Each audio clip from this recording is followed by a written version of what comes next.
ဒီလူကအိမ်တလုံးကြောင့်သူ့မိန်းမကိုတတ်ခဲ့ပါတယ်သူဟာတန်းကြွယ်တထေးတယောက်လို့ပြောကြပြီး online site တစ်ခုမှာသူ့မိန်းမကိုတွေ့ခဲ့တာပါမိန်းမကလည်းလှပပြီးသူကလည်းချမ်းသာလို့နှစ်ယောက်လုံးချစ်ကြပြီးတော့မင်နီဆိုတာကနေဖလော်ရီဒါကိုပြောင်းရွှေ့ပြီးအတူနေခဲ့ကြတယ်ပြီးတော့သူကစတူရန်ပေ4000ရှိတဲ့ဗစ်တိုးရီးယားခေတ်ကအင်ကြီးတစ်လုံးကိုဝယ်ခဲ့ပါတယ်အဲ့ဒီအိမ်ကိုပြန်လည်ပြုပြင်ဖို့အလားအလာရှိတယ်လို့ထင်ပြီးဝယ်ခဲ့တာပါ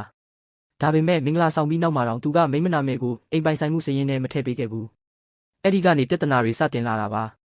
သူကတထေးလို့ပြောပေမဲ့အိမ်ပြုပြင်ဖို့ကုန်ကျစရိတ်တွေစားတောက်စရိတ်တွေကိုမိန်းမဘက်ကပဲအကုန်ပေးနေရတယ်သူကတော့အဲ့ဒီအိမ်ပေါ်မှာအလွန်နှစ်သက်လုံးပြီးသူ့ဘဝတစ်ခုလုံးလို့ဖြစ်သွားတာပါအလုတ်တောင်ထွက်ပြီးအိမ်ပြုပြင်မှုကိုတစ်နေ့လုံးကြည့်ရှုနေတယ်နှစ်တွေကြာသွားပေမဲ့အိမ်ပြုပြင်တာမပြီးသေးဘူးမိန်းမကလည်းသူ့နာမည်မပါတဲ့အိမ်တစ်လုံးအတွက်ဒေါ်လာသိန်းပေါင်းများစွာသုံးလိုက်ရတယ်နောက်ဆုံးမှာသူတို့ကအိမ်ပြုပြင်မှုမှန်ချင်းရုပ်မြင်သံကြားအစီအစဉ်တစ်ခုမှာပါဝင်ဖို့ရှောက်ထားကြပြီးအကူအညီရမယ်လို့မျှော်လင့်တာပါ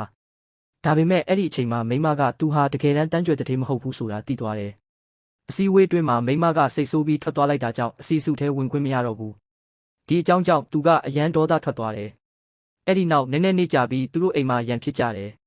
အဲ့ဒီမှာသူကဒေါသထိန်မရတော့ပဲမိန်းမကိုရိုက်နှက်ပြီးလေပင်ညှစ်တက်လိုက်တယ်ထို့နောက်သူကမိန်းမရဲ့အလောင်းကိုရေချိုးကန်းနဲ့ထည့်ပြီးရဲကိုဖုံးခေါ်ကခြေချော်ကြပြီးတည်သွားတာပါလို့လိန်ပြောခဲ့တယ်ဒါပေမဲ့ရဲတွေကကိုခန္ဓာပေါ်မှာရိုက်နှက်ရအမာရွတ်တွေလေပင်ညှစ်ထားတဲ့လက္ခဏာတွေကိုတွေ့ရှိခဲ့ကြပြီးနောက်ဆုံးမှာသူ့ကိုပထမအဆင့်လူတက်မှုနဲ့ဖမ်းဆီးပြီးထောင်ဒဏ်တစ်သက်တစ်ကြိမ်ချမှတ်ခဲ့ပါတယ်